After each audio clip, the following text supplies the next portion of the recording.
You have been consecrated unto God, placed in his hands. Could you turn that off now just for about 2 minutes? I'll be through. You have been placed in God's hand. That's who you are, Israel. Unlike any nation on earth, you are God's primogenitor nation. You get the double portion. You are the nation of the greatest honor. If you want to understand the book of Exodus, from groaning to glory, it starts with them as slaves, and then the glory of the Lord fills the temple in chapter 40. Why do we study these things? So we can learn about God's providence, his presence, his protection, his power. So we can start feeling that. Israel, you were slaves. And so God's got to do something to you and say something to you and take you through a school so that you will value your new estate. You are God's firstborn, his primogenitor. And according to Deuteronomy chapter 28, verses 10 through 12, out of all the nations of the earth, you have been given his name. The word Israel, one of the meanings is Prince of God. Out of all the nations on the earth, Egypt, Egyptians, Syrians, Syrians, but you have no land, Israel, to be named after, or you have no land to name. So I'm going to give you my name, Deuteronomy 28. And that name is Israel, Prince of God. Deuteronomy chapter 5, when it says, take not the name of the Lord in vain, has nothing to do with cursing. No. The word take there in the Hebrew means to receive. Don't you receive this name for empty purposes. God named things for their essence and their reality. Israel, you were named my name because you were to show the essence and reality of God to the entire world. That's your mission on this earth. Your laws that I give you is going to reflect my nature, my character, my power, my providence, my presence. Okay? During your holy days, your holy weeks, your enemies will not even desire conquest of your land. You will be able to rest in your land. It's a land flowing with milk and honey. A tropical place. The Jordan River is so wide, he's got to part it in order for them to cross. Right now you could skip across it. Folks, what happened to Israel? The same thing that happens to my drug addicts. They don't believe. They did not believe God's judgment about them and concerning them. I want you to think about it, folks. Here, I no longer have to worry about soldiers in heat coming to my house and raping all of my daughters and my wife in front of me. I don't have to worry about people getting me up all times of day or night and never considering my feelings. I don't have to worry about that anymore. I'm a free man. My daughter has a future. My son has a future.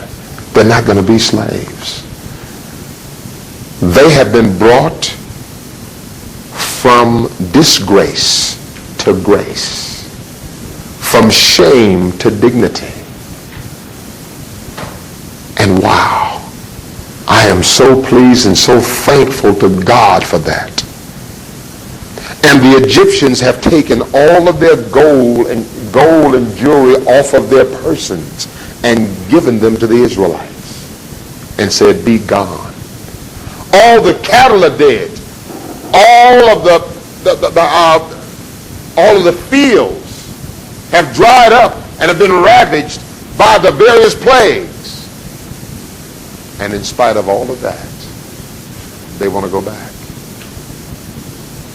They want to go back to now the poorest nation in the world. You see that? God took the richest nation and made her the poorest, and took the poorest nation and made her a great nation. You see that? His power. God did that. And the Israelites wanted to go back. Why did they want to go back? Why would they want to go back? Self-hate. Predilection to self-destruction. What's back there? A bunch of Egyptians dying in the streets. You've got to give the gold back, and you've got to plant their corn. You've got to plant their crops. You've got to lift them back up over you. And that's what you're willing to do rather than deal with freedom. Scary, folks. Just like a lot of my addicts. Man, you're working, you're doing well. Why are you feeling like going back? Kinwood, I can't stand this good feeling. I can't stand it. I don't deserve it. Why not? Because of the lie that Satan told in the Garden of Eden, that life is better without God.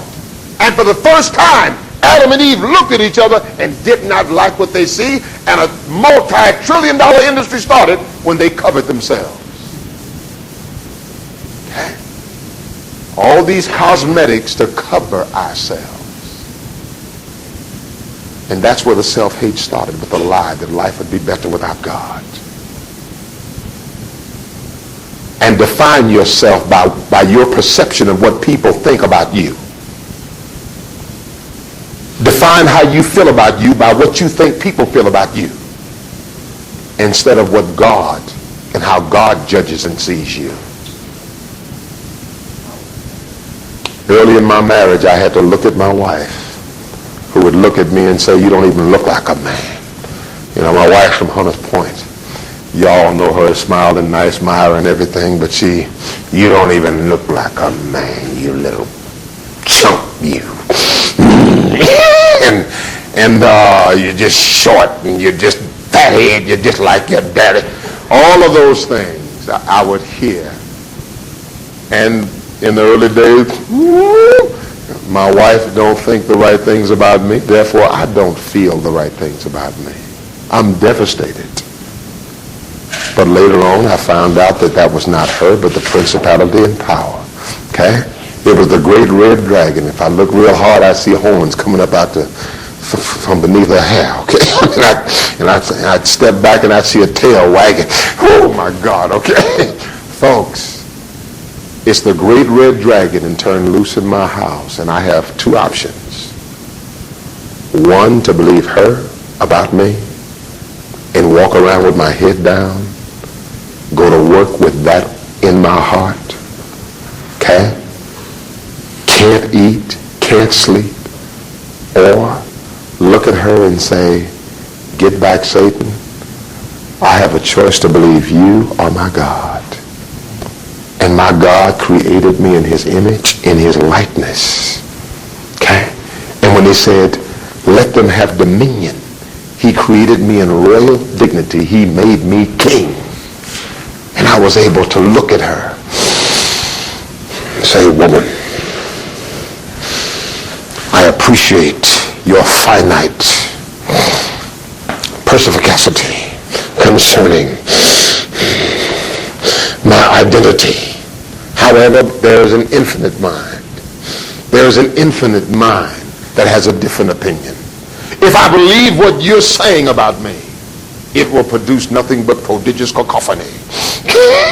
Okay, it would take away my sanguine from concerning myself. But folks, I was able to look at her and say that. And then I was able to look and say that I believe God.